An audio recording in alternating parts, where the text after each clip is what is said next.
Selamat pagi, perkenalkan nama saya Agnes Sampiluku. Saya dari Prodi D4 Akuntansi Manajerial kelas 3A. Di video kali ini saya akan mereview kembali materi bab 2 tentang kecurangan. Untuk penjelasan lebih lanjutnya, mari kita simak videonya. Adapun materi yang akan saya bahas ialah yang pertama, pengertian kecurangan, yang kedua, klasifikasi kecurangan, yang ketiga, faktor-faktor yang mendorong terjadinya kecurangan, yang keempat, teori Gunn, yang kelima, tanda-tanda atau kondisi adanya kecurangan, yang keenam, kecurangan dilihat dari sudut pandang akuntansi, yang ketujuh, pencegahan kecurangan.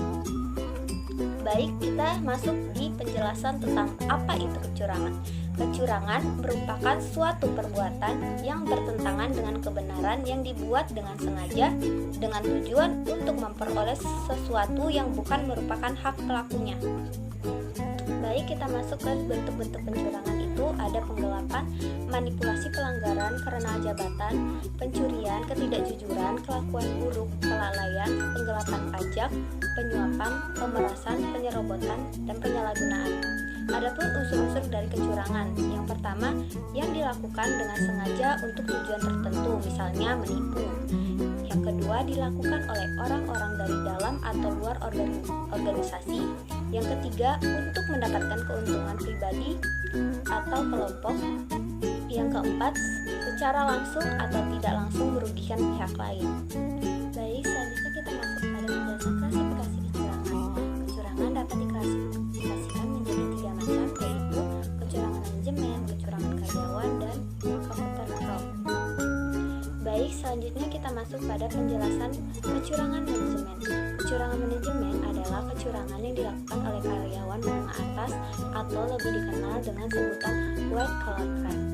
Tujuan dari white collar crime adalah untuk mencuri jumlah uang yang besar daripada jumlah yang kecil, dan modus operasinya dengan menggunakan teknologi dan komunikasi. Kecurangan manajemen dapat dibagi menjadi 2, yaitu kecurangan jabatan dan kecurangan korupsi. Selanjutnya kita masuk pada penjelasan alasan yang melatar belakangi manajemen fraud.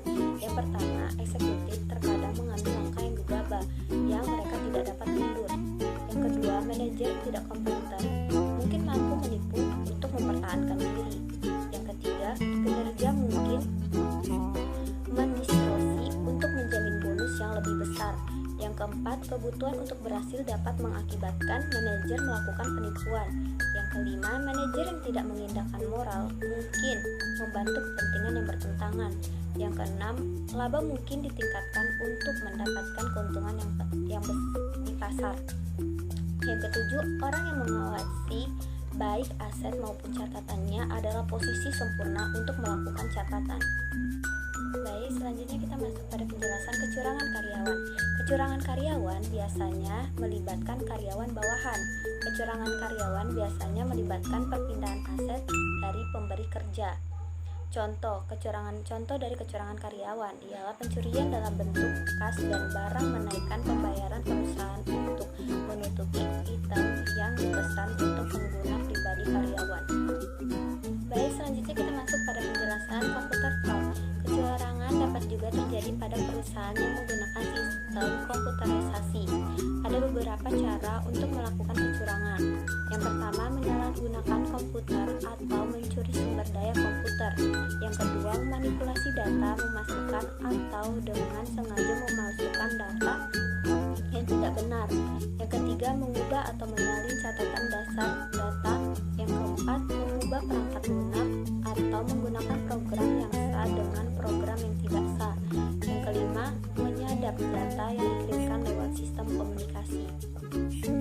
Selanjutnya kita masuk pada penjelasan faktor-faktor yang mendorong terjadinya kecurangan. Secara garis besar, kecurangan dapat terjadi karena beberapa faktor, yaitu 1. Lemahnya internal kontrol pada perusahaan. Yang kedua, tekanan keuangan terhadap seseorang. Yang ketiga, tekanan non-keuangan. Dan yang keempat, indikasi lain. Selanjutnya kita masuk pada teori Gunn. Teori Gunn merupakan singkatan dari greed, opportunity, need, dan exposure. Faktor greed dan need merupakan perbuatan individual, yaitu suatu faktor yang berhubungan dengan individu pelaku kecurangan. Sedangkan faktor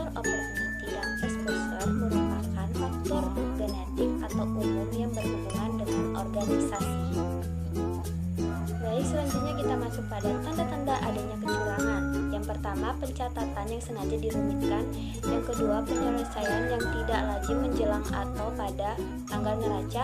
Yang ketiga, perusahaan dalam keadaan kesulitan keuangan. Yang keempat, terdapat banyak koreksi dalam pembukuan. Yang kelima, pembatasan yang diberikan bagi auditor oleh karyawan. Yang keenam, penyampaian SPT yang tidak didasarkan pada angka audit. Yang ketujuh, seseorang menangani hampir semua transaksi yang penting.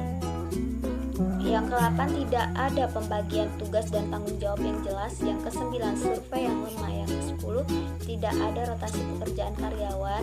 Yang ke-11, kebanyakan pinjaman. Yang ke-12, kompetisi yang meningkat.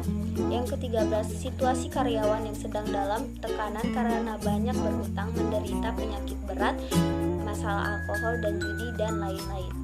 Selanjutnya kita masuk pada jenis-jenis kecurangan dalam lingkungan akuntansi. Yang pertama, kecurangan korporasi, merupakan kecurangan yang dilakukan untuk atau terhadap suatu perusahaan. Tujuan kecurangan untuk memusatkan kebutuhan ekonomi jangka pendek. Kecurangan korporasi biasanya dilakukan oleh penjabat, eksekutif, atau manajer pusat laba dan perusahaan publik. Selanjutnya kita membahas tentang kecurangan pelaporan keuangan, merupakan penyajian laporan yang merusak integritas informasi keuangan dan dapat mempengaruhi berbagai korban seperti pemilik, kreditur, karyawan, auditor, dan bahkan kompetitor. Contoh dari kecurangan pelaporan keuangan: memanipulasi, memalsukan, atau mengubah catatan atau dokumen.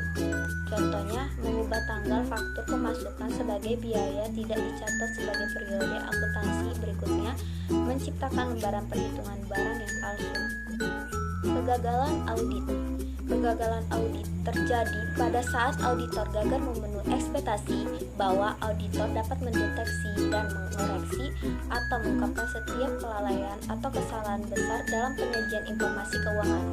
Kegagalan audit disebabkan antara lain kesalahan interpretasi auditor terhadap AUBU, kesalahan interpretasi auditor terhadap GAAS, dan kesalahan karena adanya kecurangan. Baik, selanjutnya kita masuk pada pencegahan kecurangan. Yang pertama, memberikan insentif yang memadai. Yang kedua, penyederhanaan struktur organisasi. Yang ketiga, adanya internal check antara beberapa bagian yang berhubungan dengan memperhatikan pemisahan fungsi. Yang keempat, supervisi dan pengawasan yang cukup. Yang kelima, tersedianya catatan atau dokumen yang memadai. Yang keenam, adanya pengendalian secara fisik terhadap setiap aset serta catatan perusahaan. Yang ketujuh, pelaksanaan audit secara independen. Yang kedelapan, evaluasi dari kewajaran transaksi hubungan istimewa. Yang kesembilan, melakukan asuransi kerugian atau kehilangan.